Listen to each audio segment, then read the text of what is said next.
Day 15, a study in Proverbs. Chapter 15, many advisors. A soft answer turns away wrath, but a harsh word stirs up anger. The tongue of the wise commends knowledge, but the mouth of fools pours out folly. The eyes of the Lord are in every place, keeping watch on the evil and the good. A gentle tongue is a tree of life, but perverseness in it breaks the spirit. A fool despises his father's instruction, but whoever heeds reproof is prudent.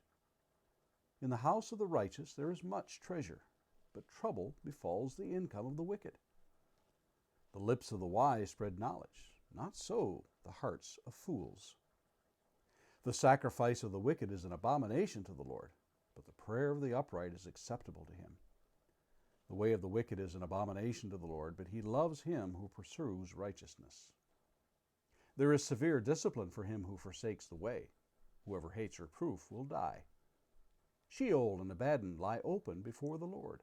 How much more the hearts of the children of man? A scoffer does not like to be reproved. He will not go to the wise. A glad heart makes a cheerful face, but by sorrow of heart the spirit is crushed. The heart of him who has understanding seeks knowledge, but the mouth of fools feeds on folly. All the days of the afflicted are evil, but the cheerful of heart has a continual feast. Better is a little with fear of the Lord than great treasure and trouble with it. Better is a dinner of herbs where love is, than a fattened ox and hatred with it. A hot-tempered man stirs up strife, but he who is slow to anger quiets contention. The way of a sluggard is like a hedge of thorns, but the path of the upright is a level highway. A wise son makes a glad father, but a foolish man despises his mother. Folly is a joy to him who lacks sense, but a man of understanding walks straight ahead. Without counsel, plans fail, but with many advisers, they succeed. To make an apt answer is a joy to a man, and a word in season, how good it is. The path of life leads upward for the prudent, that he may turn away from Sheol beneath. The Lord tears down the house of the proud, but maintains the widow's boundaries. The thoughts of the wicked are an abomination to the Lord, but gracious words are pure. Whoever is greedy for unjust gain troubles his own household, but he who hates bribes will live. The heart of the righteous ponders how to answer, but the mouth of the wicked pours out evil things. The Lord is far from the wicked, but he hears the prayer of the righteous.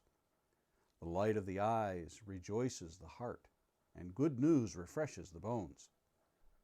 The ear that listens to life-giving reproof will dwell among the wise.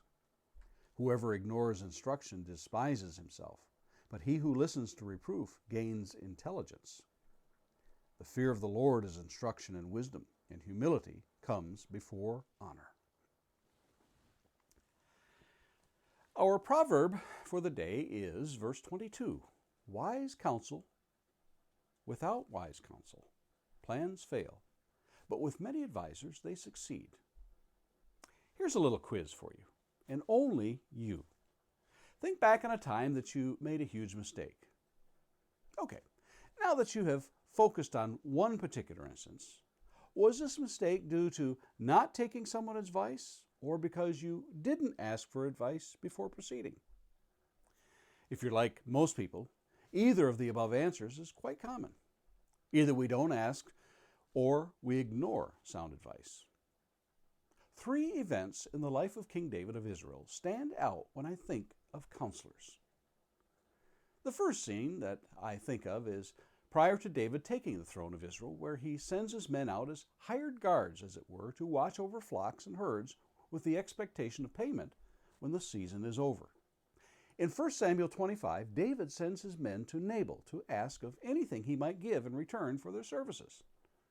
Nabal quite brashly refuses to give them anything, rather gruffly, and sends them away.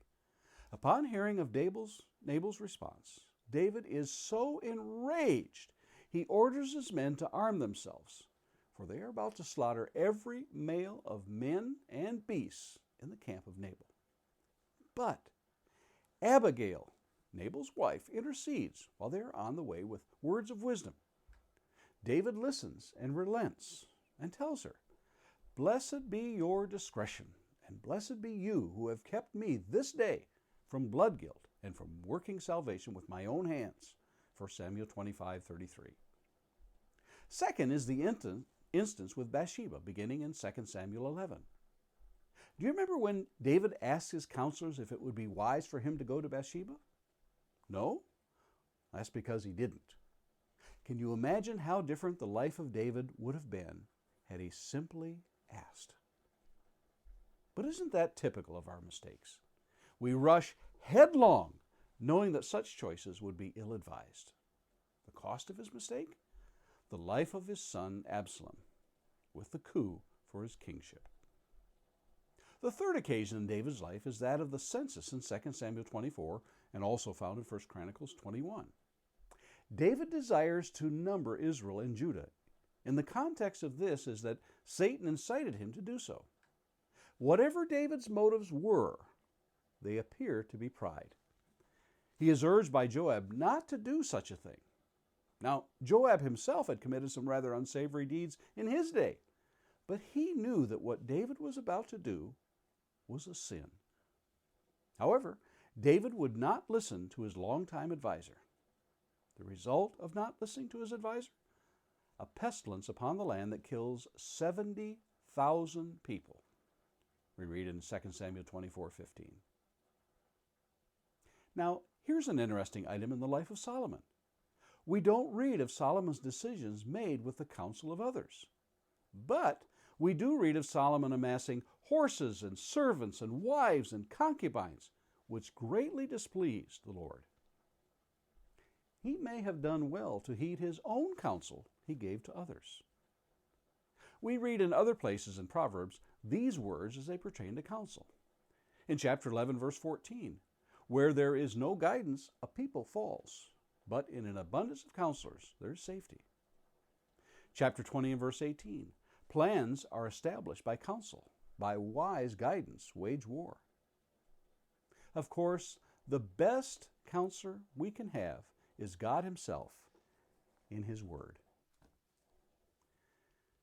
Are you likely to seek advice before you make decisions?